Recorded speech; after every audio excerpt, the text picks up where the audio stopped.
अंतिम तो मान नहीं सकते, अंतिम तो हुआ नहीं है, धरना निरंतर जारी है। और मैं खुद आया हुआ था, आज ये मेरा देखा जाए तो तीसरा दिन है। 3 दिन तक हमने संघर्ष किया, हमने प्रशासन से बात की, सरकार के भी कुछ लोगों से मेरी बात हुई। उन्होंने 4 बिंदुओं पर लिखित आश्वासन दिया है। एक तो आयु चेंज करने का, और जो शेष जो मुलजिम है उनका अनुसंधान करके उनको सबूत अगर मिलता है तो उनको 5 दिन के अंदर गिरफ्तार करेंगे, ये उन्होंने लिखित आश्वासन दिया है। दूसरा, इसकी जो मकान का जो इशू है, 50 साल पूर्व जो का मकान बना हुआ है, तो उसके एसडीएम साहब और एडीएम साहब उसकी 3 दिन के अंदर रिपोर्ट करके उसको पॉजिटिव लेके उसको पट्टा दिलाने की कोशिश करेंगे, कलेक्टर साहब ने लिखित में दिया है। तीसरी चीज़, आरोप लगाया था कि जो फर्स्ट में महावीर जो हॉस्पिटल है, उस महावीर हॉस्पिटल के अंदर भी कुछ ऐसी चीज़ें हुई होगी जिसकी वजह से कार्तिक की डेथ हुई, परिजनों का आरोप था। तो उसकी भी जांच के लिए संभागीय आयुक्तों को लेटर लिख दिया और जांच कमेटी बना के इसकी जांच कराने के लिए उन्होंने लिखित आश्वासन दिया है। इस तरह से 4 बिंदुओं पे उन्होंने, कलेक्टर साहब ने हमें लिखित में आश्वासन दिया है, और वो सारे 4 जो बिंदु है विशेषकर 5 दिन के अंदर इसका निस्तारण करा देंगे, ये हमें आश्वस्त किया गया है। मेन जो मांग थी सरकार को, जो सरकार की तरफ से आर्थिक सहयोग की और नौकरी की, वो सरकार लेवल का मामला है, कलेक्टर साहब ने बता दिया, यहाँ से हमने भेज दिया है। मेरी भी बात हुई, सरकार अगर करती है तो बेहतर है, नहीं करती है तो यहाँ जो की जनता है वो आने वाले समय में सरकार को मतलब सूद समेत वो चुकाएगी। तो आज धरना एजीडी चलने वाला है, नाइट को भी यहाँ रुकेंगे लोग। हमने तो बिना चाहे ही अनशन कर लिया ऐसा लग रहा है, हमारी तो मंशा थी नहीं, लेकिन अनशन हमारा हो ही गया था। और हमारे जो साथी है, हम लोग लगभग 1-2 दिन में हम रिटर्न वापस आएंगे और ये धरना निरंतर चलता रहेगा। धरने में एक बैनर देखा गया जिसमें लिखा है राहुल गांधी गो बैक।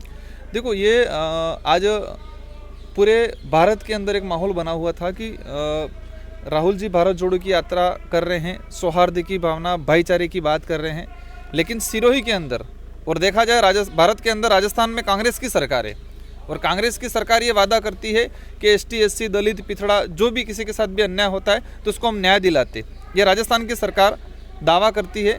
और राहुल जी आज ये भारत जोड़ो यात्रा निकाल रहे हैं, लेकिन राजस्थान के अंदर जो आईना जो जिस तरह से मतलब जो पेश किया जा रहा है, वो कहीं न कहीं राहुल जी को भी पता चले कि राजस्थान के अंदर क्या हो रहा है, उनकी कांग्रेस सरकार क्या कर रही है, किस व्यक्ति को न्याय दिला रही है, किसको न्याय दिया, कहाँ भेदभाव कर रही है, कहाँ जातिवाद कर रही है, उनको एहसास हो। तो सारे संगठन वालों ने मिलके ये तय किया है कि ये 5 दिन है, 5 दिन के अंदर ये चीज़ें नहीं होती है तो राहुल जी के लिए नारे लगेंगे पूरे राजस्थान के अंदर सारे संगठनों की ओर से। सर, ये जो आज बैनर देखा गया, कहीं इसके पीछे बीटीपी की ये राजनीति तो नहीं कि कार्तिक बिल को आधार बना करके सिरोही के अंदर अपना? देखो, मैं तो हम बीटीपी से नहीं है, मैं आपको ये फर्स्ट इंडिया वाले भी चला रहे हैं, हम लोग बीटीपी से नहीं, हमारा एक व्यवस्था बनी हुई है चयन प्रणाली से मैं चुनाव लड़ा था, और बीटीपी का एक जरूर उस समय सिंबल रहा था, लेकिन हमें चुनाव होने के बाद हमारी जो व्यवस्था, उस व्यवस्था के अकॉर्डिंग चल रहे हैं। चुनाव का किसी प्रकार का कोई एजेंडा नहीं है। अगर आज आप सब देख रहे हो, इस आदमी की 4 दिन से लाश पड़ी हुई है, वहाँ 1 तारीख को हुआ, आज 4 तारीख है, तो स्थानीय नेता क्या कर रहे हैं? स्थानीय नेता की जिम्मेदारी है, उन लोगों ने वोट दिया है, उनको वोट इसलिए दिया है कि हमें कभी कुछ जरूरत पड़ेगी न्याय दिलाएंगे, ऐसे संकट के वक्त आके खड़े रहेंगे, लेकिन एक भी नेता आके खड़ा रहने के लिए तैयार नहीं है। अगर ये काम करते तो हमें 300 किलोमीटर वहाँ से दूर यहाँ आने की ज़रूरत नहीं पड़ती। तो हम सिरोही की जनता से कहना चाहेंगे कि ऐसा नेताओं की भी आने वाले समय में देखें। मैं तो यहाँ पर आकर चुनाव नहीं लड़ने वाला हूँ, ठीक है। मैं तो उन नेताओं को भी आपके चैनल के माध्यम से भी कहना चाहता हूँ कि अभी भी वक्त है, इस परिवार को न्याय दिला दो, बेवजह उस परिवार को परेशान मत करो।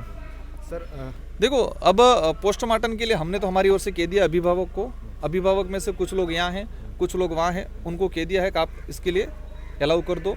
अब ये अभिभावक ही है, उन्होंने कह दिया, हमने तो उनको बता दिया है, और अब शायद आज हो सकता है पोस्टमार्टम और लाश यहाँ पर आ जाएगी। हाँ, तो अब ये जो धरना चल रहा है वो धरना निरंतर चलता रहेगा 5 दिन तक, और 5 दिन के बीच में या 5वें दिन हम लोग वापस आएंगे। सर की बात यूँ देखे तो सही है। अब शुरुआत से इसकी भी जांच हो जाए, इस लाश को कौन रोक रहा है, इसकी भी जांच हो जाए। जब डेथ हुई 1 तारीख को रात की 10 बजे के आसपास मुझे जानकारी मिली, मैंने बताया अभिभावकों को वहाँ से लाश ले आओ, सिरोही में पोस्टमार्टम कराएंगे। और कई घटनाओं में ऐसा हुआ है कि यहाँ पर कुछ लड़ाई झगड़ा हुआ है, उसको लगा है और फिर ले गए हैं, तो वहाँ से ले आते हो, राजस्थान में पोस्टमार्टम हो जाता है, ठीक है। बात हो गई रात को फिर सुबह वहाँ के हॉस्पिटल वालों ने मतलब ये बहाना बनाया कि 80,000 रुपये इसका बिल बन रहा है। सब लोगों ने सहयोग किया, लगभग वो पैसा भी जमा किया। फिर 10 बजे बाद पुलिस बोलती है कि लिख के दो, हम सिरोही में जाके पोस्टमार्टम कराएंगे। अभिभावक ने लिख के दे दिया कि हम सिरोही या शिवगंज में जाके पोस्टमार्टम कराएंगे। दोपहर तक इस पुलिस ने वापस बहाना किया और 2 दिन बाद कल बोलते हैं कि नहीं गुजरात में ही होगा। कल हमें शाम को 3 दिन बाद जानकारी मिलती है, वो बताते नहीं गुजरात में होगा। इसके लिए भी हमने यहाँ से उन लोगों को कह दिया है कि वो मदद कर रहे हैं। तो इसमें कहीं ना कहीं लाश रोकने का कभी प्रशासन नहीं किया है, सिरोही प्रशासन नहीं किया है। हाँ, उनके अभिभावक जो है जागरूक नहीं है, बेचारे अनपढ़ लोग हैं, फिर भी वहाँ संघर्ष कर रहे हैं और कहीं ना कहीं लाश रोकने का काम प्रशासन ने किया है। अब कब तक इसका अंतिम संस्कार हो जाएगा? देखो अभी ये चल रहा है, अगर वहाँ से ले आते हैं, आज ले आते हैं तो कल हो जाएगा। अब ये सिरोही की जनता उनके अभिभावक पे डिपेंड करता है, मैं तो बोल नहीं सकता इस मैटर में। हमारी ओर से जो था हमने करा लिया पूरा प्रोसेस और इसके न्याय की बात है, उसके लिए हम लड़ेंगे और ये 5 दिन का चलेगा निरंतर और जरूरत पड़े तो बीच में आएंगे या 5वें दिन आएंगे। आपकी जब समझौता वार्ता होगी, सारी चीजें लिखित में आपको दे दिया, फिर धरना किस बात का है? तो धरना तो चलेगा ना भाई, इसको क्या कौन सा न्याय मिल गया? उन्होंने लिखित में दिया 3 दिन में होगा, 3 दिन तक चलेगा। उन्होंने लिखित में दे दिया 5 दिन तक होगा, तो 5 दिन बाद सॉल्यूशन हो जाएगा, इसके बाद हो जाएगा काम, धरना विड्रॉल हो जाएगा। मतलब जब तक आपकी पूरी गिरफ्तारी हाँ, नहीं होगी तब तक ये जो हमारी जो मांगे हैं, 5 मांगे हैं, इन 5 मांगों का निस्तारण नहीं होगा तब तक चलता रहेगा धरना। Thank you.